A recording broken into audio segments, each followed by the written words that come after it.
I'm back here at the Sidebar with Emilio Tenuta, the Senior Vice President and Chief Sustainability Officer for Ecolab. Emilio, great to see you again. Great to see you as well, Heather. So actually, I think I want just a brief moment on Ecolab for the audience if they don't know who you are. So Ecolab is a global leader in water, hygiene, and infection prevention technologies and solutions, serving 170 countries and industrial and institutional facilities around the world. Yep. Very focused on water scarcity and helping understand it. So give us a sense of the problem. Is it getting worse, better? I mean, It's interesting, Heather, because as we were getting healthy from the pandemic over the past 2 years, one thing that didn't go away was the water crisis and obviously the challenges we have with climate. And so by 2030, there'll be a 56% water deficit by 2030. An increase from 40% that the UN had identified. So we're seeing challenges not only for business, but also there's a humanitarian crisis also that's brewing when it comes to things like water access. Yeah, I think often when they release those lists of risks, global risks, water is usually way up high on them. I mean, and of course, so water is a very local issue. Yes. So are there areas of the world where you're more focused right now because of that? Well, it's interesting. So Ecolab, along with 30 other companies, have banded together to form the Water Resilience Coalition. It was founded 2 years ago. And we've identified 15 priority watersheds around the world. So Southern California, no surprise. Parts of Texas, the Mississippi River Basin, Mexico, Sao Paulo, Brazil, Johannesburg, South Africa, India, right? So these basins are really prioritized because we're working together to collaborate because we have facilities there. And also there's challenges, of course, with water scarcity. So to us, that is kind of the areas that we're focused on right now. So what are the actions we need to take to address this? Well, I think many of us through the Water Resilience Coalition have adopted what we call a net positive water pledge, which says, you know, we're going to focus on three things: water quantity, quality, and access for vulnerable communities.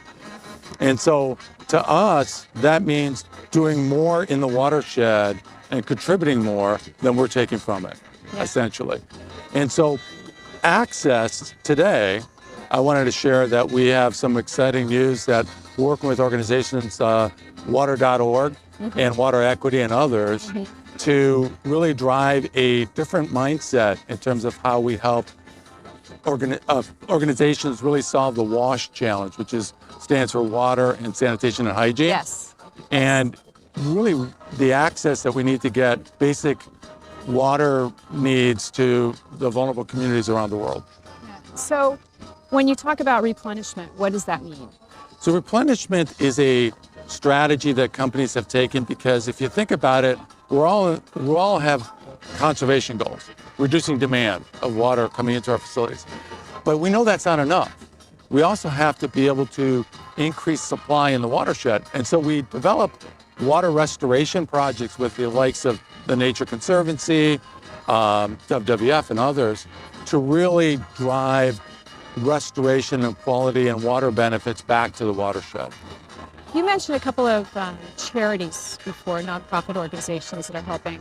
Why is philanthropy not enough? Why do corporations really need to embed this into their strategy? Well, so Ecolab's a great example, and many other companies. We use foundations and philanthropy to really provide financial resources to these initiatives that provide access in the case of WASH. We know that those funds are limited. And when you think of the enormity of the problem, right, it requires bigger, bolder solutions. And so what Water Equity and Water.org have done is to really create an innovative way to develop microloans to those that need it for the last mile, that tap in your home, a latrine, for example. These are microloans that have high payback rates and enable them to really get the access that they're looking for. Got it. So I just one quick final question for you, which is just how how should people act, and what else are you going to be doing here at the GreenFin event this week? This week, I think we're having a session tomorrow on this concept of a water equity investment fund that companies and ESG investors should be aware of, because it's going to give us another opportunity to really make a difference in the world around water access. Got it.